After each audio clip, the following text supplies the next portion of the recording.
Good morning. Good morning.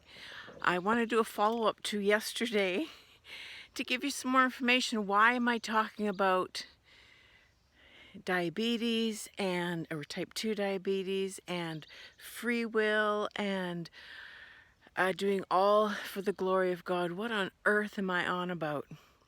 Well, let me tell you a little bit about myself. Some of you know some of this, some of you don't. Some of it I never really talk about. Okay, the easy stuff, I'm 55. The harder stuff, I have not weighed significantly under 200 pounds since I woke up from the coma in 2010.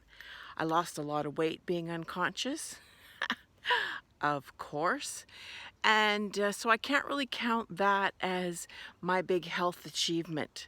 And yet that was the last time I weighed significantly below 200 pounds. I did make it below 200 a couple of years ago by a rigorous routine of a shake for breakfast, shake for lunch, and then of course I would eat anything I wanted for dinner and the rest of the day because I like food. And then I gained it back. We all know that pattern. It's so frustrating.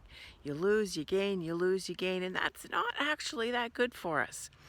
So, in all of that, I have also been diagnosed with type 2 diabetes. Now, I don't talk about that.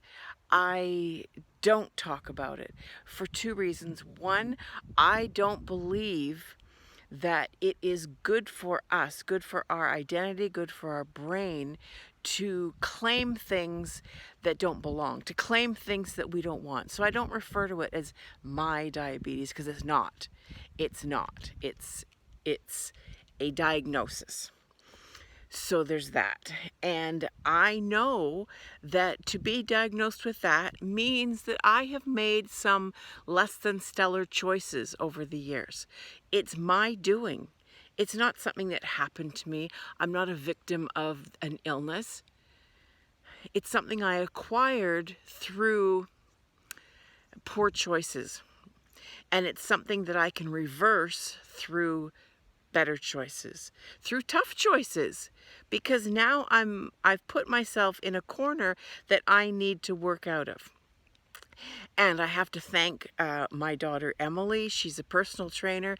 If you want to work with the best, talk to me. I have 3 children who are personal trainers. They're all incredible. Emily came alongside me just over a month ago, and she said, meet me at the gym. And just over a month ago, I weighed about 216, which I know, shocking, but there it is. There it is. I'm telling you now. And Emily just reminded me, make the choice to live. To live. And I was thinking this morning, let's reimagine, if you will, the parable of the talents. Now, the beautiful thing about parables is they're metaphors. They're non-specific. We can interpret them in different ways because we don't know exactly specifically what Jesus was talking about. So come with me, if you will, on a retelling of the parable of the talents. There were 3 people, 3 servants, and the master gave to one 3 talents. And let's say that those 3 talents were incredible health and fitness. Incredible. To the second, he gave 2 talents. He gave amazing health and fitness. Not quite incredible, but amazing. And to the third, he gave 1 talent. He gave very good health and fitness. Those were the 3 talents, okay? Now, when he went away and he came back and he said to the servants, how have you invested the gift I gave you?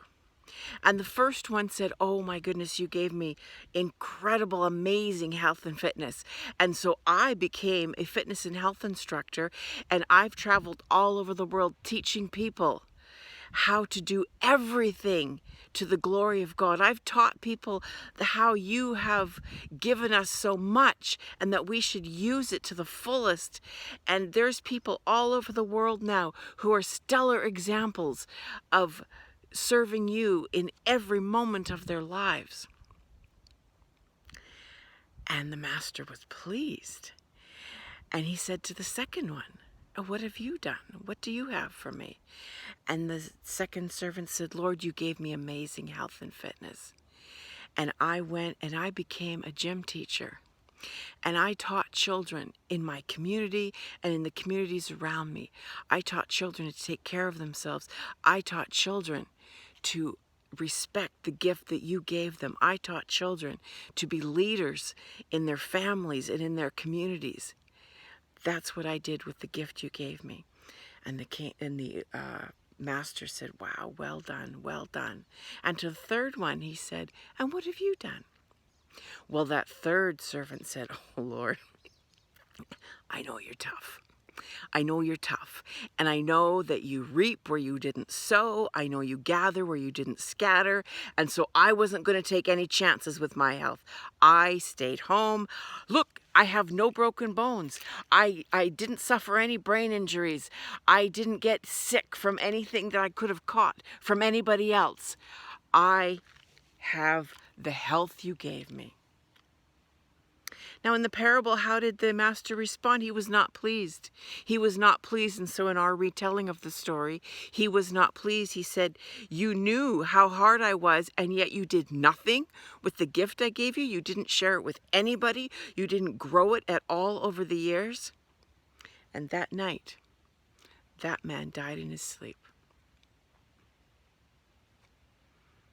Use the gift you've been given. We don't know specifically what Jesus was talking about because it was a parable.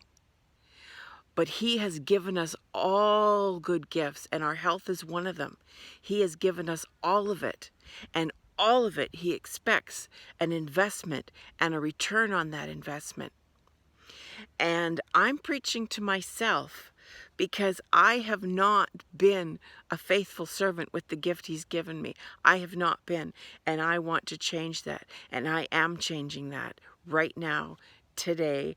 For the last few weeks now, I've been really turning it around. And that's the beautiful thing. God is gracious, he's merciful, and he's forgiving. And he will honor us when we give it to him. And we don't know what the outcome's going to be. I don't know what the outcome's going to be. It doesn't matter. Whatever you do, do it all for the glory of God. You all have a wonderful day. You can find me on thesecretlifeofwonderwoman.com. I'm also on chuckdodge.com. This is Linda Todd on a beautiful sunny day here. Have a wonderful day. We'll talk again soon.